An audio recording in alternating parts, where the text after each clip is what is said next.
séquence émotion parce qu'on va parler de cette maladie emblématique à l'origine de laquelle les pères fondateurs du Téléthon ont créé cet événement, la myopathie de Duchenne. Il y a 30 ans, on ne savait même pas la nommer, il n'y avait pas de diagnostic.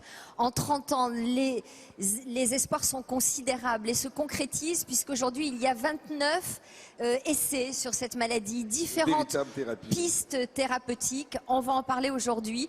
Et pour en parler, eh bien, je vais vous demander de faire un triomphe aux héros, les chercheurs qui ont avancé très vite, les trouveurs, comme disait Jeanne.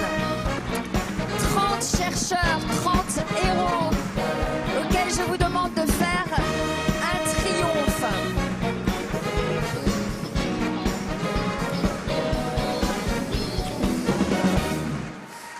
Alors, il y a l'ancienne génération et il y a la nouvelle génération. Je suis très émue de retrouver Michel Fardot. Vous êtes pouvez professeur. m'appeler par mon prénom maintenant. Je peux vous appeler Michel maintenant? Ouais, bon, d'accord. Vous êtes professeur, clinicien, premier directeur scientifique et médical de l'Institut de myologie. Vous êtes un expert du muscle.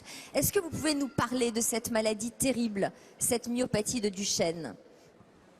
En dire d'abord que c'est une maladie emblématique pour tous les gens qui travaillent dans le domaine des maladies musculaires.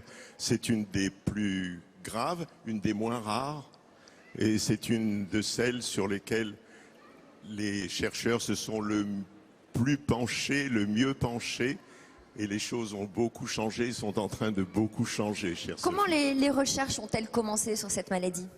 Les recherches ont commencé par essayer d'identifier les causes, les lésions des choses. Donc ça s'est fait beaucoup au microscope électronique, ce qui était à l'époque ma technique.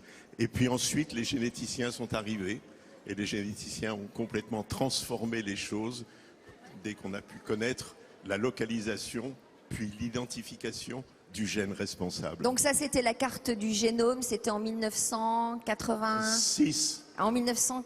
La carte du génome? Ah non, en 1993 peut-être? 13, oui. 13.